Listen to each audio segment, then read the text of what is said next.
Yang pertama yaitu jujur. Jujur merupakan kesesuaian sikap antara perkataan dan perbuatan yang sebenarnya. Sebagai makhluk sosial dan hidup bersosial, kita sangat memerlukan yang namanya jujur, karena agar terciptanya kehidupan yang harmonis, baik, dan seimbang. Jujur ini membuahkan kepercayaan. Jadi, apabila kita terbiasa dengan jujur, maka orang lain akan percaya kepada kita. Sedangkan sebaliknya, jika kita terbiasa dengan dusta atau bohong, maka orang lain tidak akan percaya kepada kita, padahal yang kita ucapkan atau yang kita lakukan itu benar adanya. Selanjutnya, yaitu cara untuk jujur.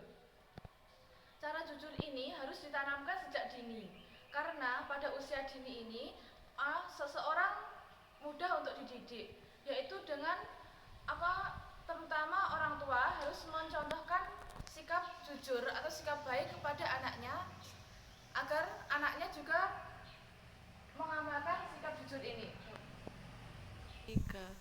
Sedangkan manfaatnya, ini orang yang jujur akan hidupnya akan lebih tenang, dan orang jujur akan dicintai oleh manusia atau orang lain dan mendapat keberkahan dari Allah. Selain itu, orang jujur juga akan selalu dipercaya oleh orang lain. Yang selanjutnya yaitu santun. Santun ini meliputi dua aspek, yaitu perbuatan dan perkataan. Tingkah laku atau perbuatannya halus dan baik, sedangkan perkataannya ini lemah lembut. Perkataan dan perbuatan yang santun dapat menjaga perasaan orang lain.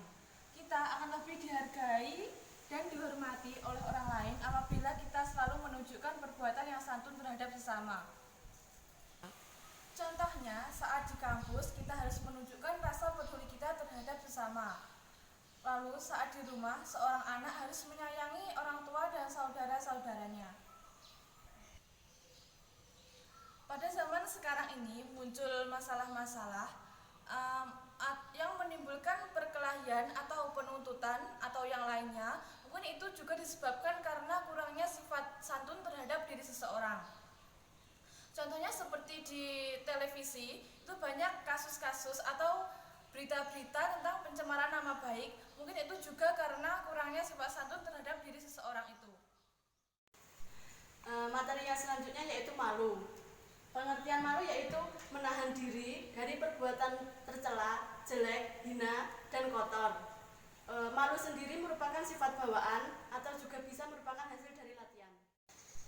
Yang selanjutnya yaitu manfaat mempunyai rasa malu. Manfaatnya yaitu 1. Menghindarkan diri dari perbuatan tercela. Seseorang yang mempunyai sifat malu, ia akan berpikir 1000 kali untuk melakukan perbuatan yang tercela. Dan yang kedua yaitu manfaatnya mendorong diri untuk selalu melakukan perbuatan yang baik, karena seseorang yang mempunyai sifat malu akan menanamkan pengertian dalam dirinya bahwa setiap perbuatan tingkah laku akan diberi balasan oleh Allah Subhanahu wa taala. Dan manfaat yang terakhir yaitu akan menuntun kita ke jalan yang diridhoi oleh Allah Subhanahu wa taala, karena orang yang mempunyai sifat malu akan melakukan semua perintahnya dan menjauhi segala larangannya. Jadi kita harus menanamkan sifat malu ke dalam diri kita, karena seseorang yang mempunyai sifat malu merupakan seseorang yang mempunyai iman, karena malu merupakan sebagian dari iman. Dan yang selanjutnya yaitu toleransi. Menurut bahasa, toleransi ini yaitu bisa dikatakan sebagai tasamuh atau tenggang rasa. Sedangkan menurut istilah yaitu suatu sikap menghargai perbedaan atau keberagaman yang ada di dalam sekeliling kita. Dan yang selanjutnya yaitu sikap toleransi dalam kehidupan sehari-hari. Contohnya yaitu 1. Menghargai dan menghormati agama orang lain.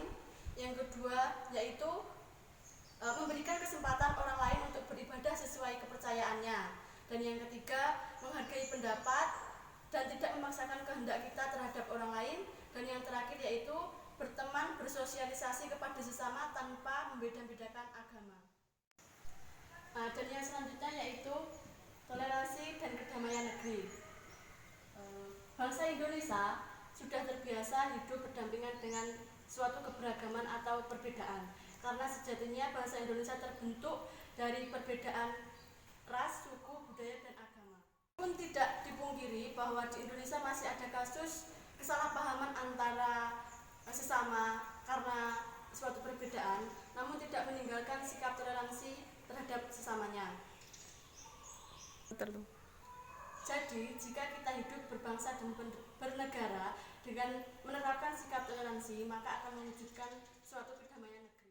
Dan di Indonesia sendiri, toleransi atau tenggang rasa itu termaktub dalam Undang-Undang Dasar 1945 dengan bunyi menjamin hak setiap warga negara untuk beribadah sesuai kepercayaan dan agamanya masing-masing. Sekian presentasi dari kami, kelompok 3. Apabila ada kurang lebihnya kami mohon maaf. Akhiran, wassalamualaikum warahmatullahi wabarakatuh.